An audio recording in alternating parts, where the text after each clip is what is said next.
Welcome to ஜியாம் food காம்பி. நம்ம இன்றைக்கி பக்ரீத் ஸ்பெஷலாக அதிகம் சமைக்காமல் குயிக்காக ஈஸியாக செய்கிற மாதிரியான ஒரு டெசர்ட் இல்லைன்னா ஒரு பாயசம், மாம்பழ பாயசம் எப்படி செய்கிறதுன்னு பார்க்கலாம். மாம்பழ பாயசத்துக்கு முதல்ல ஜவ்வரிசி வேக வைக்கணும். அதுக்கு முதல்ல லைட்டாக வறுத்துக்கிட்டிங்கன்னா அது ஈஸியாக வெந்துடும். லேசாக வறுத்துக்கலாம். இப்படி லைட்டாக பொரிய ஆரம்பித்த உடனே நம்ம சூடு தண்ணி விட்டு அதை வேக வச்சுக்கலாம். இது நல்லா வேகட்டும். ஜவ்வரிசி வெந்துட்டுருக்க டைமில் நம்ம 2 மாம்பழத்தை எடுத்து பீல் பண்ணி வச்சுக்கலாம். நல்லா பழுத்து இனிப்பாக உள்ள மாம்பழத்தை வாங்கிக்கோங்க. அதை நம்ம மிக்சியில் போட்டு நல்லா அரைச்சி எடுத்துக்கலாம். இது இந்த அளவுக்கு அரைச்சி எடுத்துக்கோங்க. இதுக்கு தேங்காய் பால் வேணும். தேங்காய் பால் எடுக்கிறதுக்கு 1 கப் தேங்காயை நம்ம மிக்சியில் போட்டு தண்ணி விட்டு அரைச்சி அப்புறம் பால் எடுத்துக்கலாம். தேங்காயிலேருந்து எவ்வளோ பால் எடுக்க முடியுமோ, மொதல் பால் 2ஆம் பால்லாம் இல்லை, எல்லா பாலையும் சேர்த்து இந்த அளவு பால் எடுத்து வச்சுக்கோங்க. ஜவ்வரிசி நல்லா வெந்துருச்சு. இந்த டைமில் நம்ம ஒரு 1/2 கப் வெல்லம் போட்டுக்கலாம். நீங்கள் சுகர் கூட யூஸ் பண்ணிக்கோங்க, உங்கள் இஷ்டம்தான். போட்டு நல்லா மெல்ட் பண்ணதுக்கு விட்டுருவோம். நம்ம நல்லா மெல்ட் ஆகி அது கூட சேர்ந்து கொதிக்கட்டும்.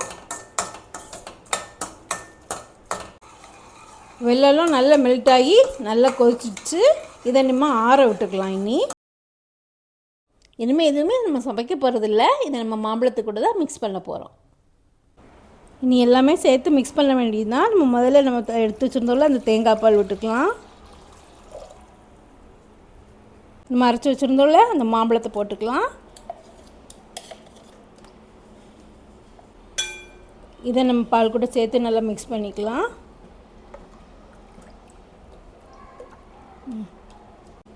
இப்படி நல்லா மிக்ஸ் பண்ணிகிட்டே இருங்க. அப்போ நல்லா கரைஞ்சி நல்லா மிக்ஸ் ஆகி வந்துடும்.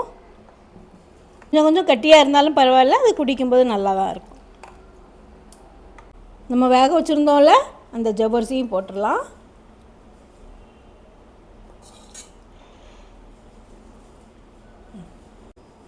இதையும் சேர்த்து நல்லா மிக்ஸ் பண்ணி விட்டுக்கோங்க.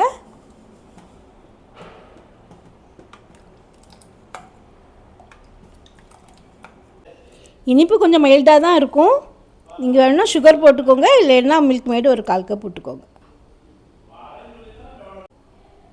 ஃபைனலாக ஏலஞ்சுக்கு பவுட்ரு போட்டுக்கலாம். எல்லாம் நல்லா மிக்ஸ் பண்ணி விட்டுக்கோங்க.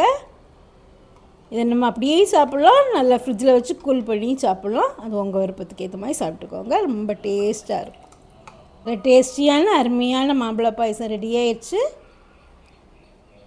இதை நீங்கள் கண்டிப்பாக வீட்டில் செஞ்சு பார்த்துட்டு எப்படி இருக்குன்னு கமெண்ட் பண்ணுங்கள். சேனலை சப்ஸ்கிரைப் பண்ணி சப்போர்ட் பண்ணுங்கள். பெல் ஐக்கானை ப்ரெஸ் பண்ணுங்கள். அப்போ தான் நோட்டிஃபிகேஷன் உங்களுக்கு வந்து சேரும். நெக்ஸ்ட் வீடியோவில் வேறு ரெசிபி பார்க்கலாம். Please like, share and subscribe.